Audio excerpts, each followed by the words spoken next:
السلام علیکم۔ آج میں ایک واقعہ جو کہ ابھی ریسنٹلی ویڈیو جس کی وائرل ہوئی ہے،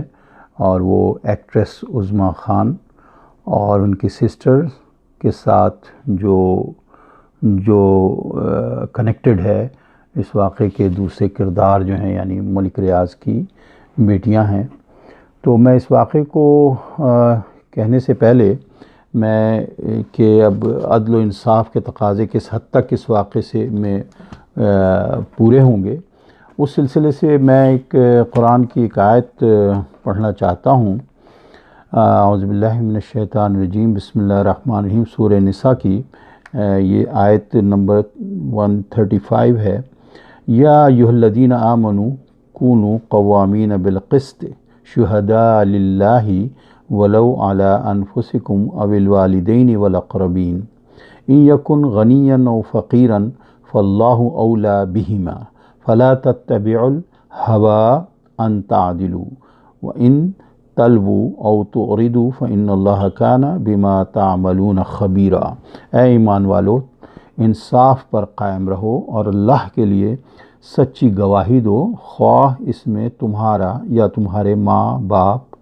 اور رشتہ داروں کا نقصان ہی ہو۔ اگر کوئی امیر ہے یا فقیر تو اللہ ان کا خیر خواہ ہے، تو تم خواہش نفس کے پیچھے چل کر عدل کو نہ چھوڑ دینا۔ اب میں آتا ہوں اس واقعے کی کچھ تفصیلات کے اوپر، کہ اس ویڈیو کا جو لنک ہے وہ میرے ڈسکرپشن میں، آپ اس لنک کو پہلے دیکھ لیں اور پھر آپ کو بات سمجھ میں زیادہ اچھی طرح سے آئے گی۔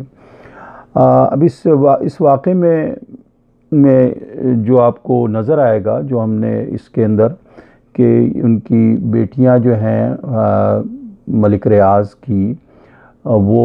12 گن مین بھی ہیں، اور اس کے ساتھ ان کے گھر پہ جیسے اسالٹ کر دیا ہے، اور ٹریس پاسنگ کہہ سکتے ہیں، ان کی پراپرٹی کے اندر داخل ہو کے انہوں نے کیروسین آئل بھی ان کے بعد چھڑک دیا، اور کمرہ جو ہے وہ ایک بلڈی ہو گیا ہے جیسے۔ اور پھر یہ ڈائلاگ سننے میں آئے گا کہ ان کے جو داماد ہیں ملک ریاض صاحب کے، ان کا نام ہے عثمان، اور ان کے ساتھ جو ہے ایکسٹرا میریٹل افیئرز ہیں ان کے، یہ ساری چیزیں اس میں سننے میں آئیں گی۔ تو انہوں نے جس طریقے سے ان کے گھر میں گھس کر کے ان کے ساتھ جو برا سلوک کیا ہے، وہ بالکل عیاں ہے ہر جگہ، وہ آپ دیکھ سکتے ہیں۔ تو اب یہ بڑا افسوسناک واقعہ ہے کہ اب اگر ایف آئی آر لانچ کرنا چاہتی ہیں تو اس میں بھی بڑا مسئلہ ہے، اور انہوں نے یہ مئی 27 2020 کو انہوں نے یہ پنجاب پولیس کو ایف آئی آر لانچ کرنے کے لیے، رجسٹر کرنے کے لیے کہا ہوا اپنے ٹویٹر اکاؤنٹ میں بھی۔ لیکن اب یہ کہ ریاض ملک صاحب تو ایک زلینر ہیں وہاں، اور انہوں نے پاکستان میں تو کافی زمینوں پہ، جس طریقے سے بحریہ ٹاؤن کا کیس اور کتنے کیسز ان کے اوپر آئے ہیں کہ وہ کن کن زمینوں پہ قبضہ کر کر کے آج یہاں تک پہنچ گئے ہیں۔ اور وہ خود بھی یہ کہتے ہیں کہ جی وہ تو ہم پہیہ لگا دیتے ہیں پیسے کے ذریعے، اور ادارے تو کچھ بھی نہیں ہیں۔ تو انہوں نے کئی پروگرامز میں یہ بات کہی ہے، مبشر لقمان کے بھی پروگرام میں۔ لیکن سوال یہ پیدا ہوتا ہے کہ آخر ہمارے میڈیا کے ہیوی ویٹ لوگ ان چیزوں کی کوریج کیوں نہیں دے رہے ہیں؟ اس لیے کہ ملک ریاض سے تو سبھی استفادہ حاصل کر رہے ہیں، کوئی بھی ادارہ ہو، چاہے میڈیا ہو، چاہے کوئی بھی ادارہ ہو، سب اس سے فائدہ، سیاسی بڑے جتنے بھی لوگ ہیں۔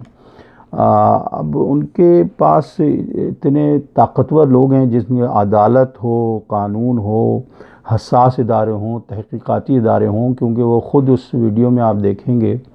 کہ وہ ان کی بیٹیاں تھریٹ دے رہی ہیں آئی ایس آئی کا، تو وہ سب کچھ ان کے ہاتھ میں ہوتا ہے۔ ان کے ساتھ ظاہر ہے اسٹاف میں بھی بحریہ ٹاؤن کے زیادہ تر اسٹاف میں ریٹائرڈ ہی ہوتے ہیں، سارے ہمارے دفاعی ادارے کے سارے لوگ ہوتے ہیں، تو ان کے لیے تو کوئی مسئلہ نہیں ہے۔ ان کے صاحبزادے نے بھی ایک مرتبہ، بہت پرانا ایک واقعہ ہے جس میں کہ آج سے 1-2 سال پرانا ہوگا، 3 سال پرانا ہوگا شاید، ایکسیڈنٹ کیا، بندہ بھی مار دیا، وہ غائب ہو گئے کچھ دنوں کے لیے، پھر آ گئے۔ تو یہ حال ہے ہمارے ہاں قانون عدالت کا۔ ابھی میں نے یہ جو آیت پڑھی ہے، اس کی کوئی بھی ریفلیکشن مل رہی ہے وہاں؟ نہیں۔ تو اب دوسری بات اب میں یہ بتانا چاہتا ہوں کہ بھائی ہمارے عمران خان صاحب بھی انہوں نے بڑے بڑے بھاشن دیے شروع میں کہ جی وہ حضرت علی کا جو قول ہے رضی اللہ تعالیٰ عنہ کا کہ جی کفر کے ساتھ تو حکومت چل سکتی ہے لیکن ظلم کے ساتھ اور انصاف کے بغیر نہیں چل سکتی ہے، لیکن وہ خود ہی انہوں نے کور اپ دیا جب وہ منی لانڈرنگ کا کیس جو ہے یو کے میں پینلٹی کے ساتھ پے کیا گیا اور اس کو کور دیا ہماری گورنمنٹ نے، جو کلیئر کٹ ایک کیس تھا۔ تو اس کا بھی وہی ہوگا، اس کا کوئی مختلف تو نہیں ہوگا۔ اسی طرح ایس پی انوار بھی کہاں گئے پتہ نہیں ہے، ان کا بھی کیس کہاں چلا گیا۔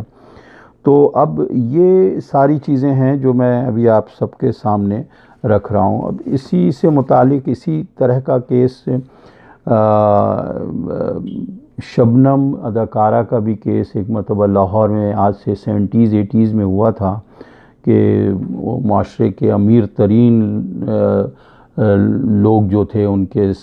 اولادیں جو ہیں انہوں نے اس کے گھر پہ جا کے ان کی جو بیچاری بے عزتی اور عصمت دری جو کی ہے،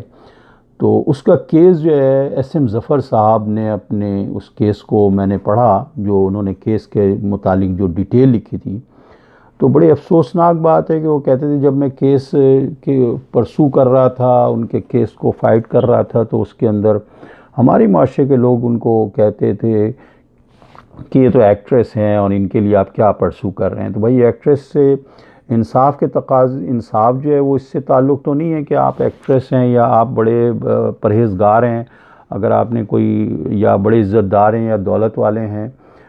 تو آپ کے فیور میں ہونا چاہیے یا مجھے اس کے لیے کرنا چاہیے۔ حق و انصاف تو آپ اس میں تو آپ کو بالکل ٹرانسپیرنسی ہونا چاہیے اور کسی چیز کا انفلوئنس نہیں ہونا چاہیے۔ تو یہ ہمارے معاشرے کی بھی ڈائکاٹومی ہے کہ ہم ایک طرف ان کے ایکٹریسز ہوں یا وہ ہوں، ان کی ہم فلمیں بھی دیکھتے ہیں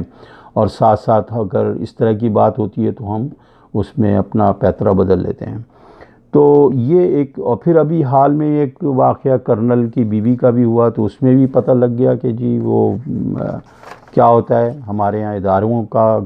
تو عمران خان بھی پہلے کہتے تھے ادارے مضبوط ہوں، انسٹیٹیوشن مضبوط ہو تو اصل چیز ادارے ہیں، ورنہ بنانا ریپبلک ہے، تو بڑی باتیں وہ بھی کرتے تھے لیکن رزلٹ تو وہی زیرو ہے۔ کیا اب افسوس کے ساتھ یہ کہنا پڑتا ہے کہ یہ کیا وہی علامہ اقبال کے تصور پاکستان کا، یہ پاکستان وہی ہے جو انہوں نے تصور کیا تھا، یا وہی قائد اعظم کا پاکستان ہے جو انہوں نے بنایا تھا؟ تو ایک مرتبہ جسٹس جاوید اقبال سے پوچھا گیا تھا کہ آپ یہ بتائیں کہ اگر علامہ اقبال اس وقت پاکستان کو دیکھتے تو کیا کرتے؟ تو انہوں نے کہا تھا کہ وہ خودکشی کر لیتے۔ تو یہ ہمارے یہاں کا حال ہے۔ اب میں اپنی بات اس کے ساتھ ہی ختم کرتا ہوں کہ اگر یہی کچھ ہوتا رہا تو انجام گلستاں کیا ہوگا؟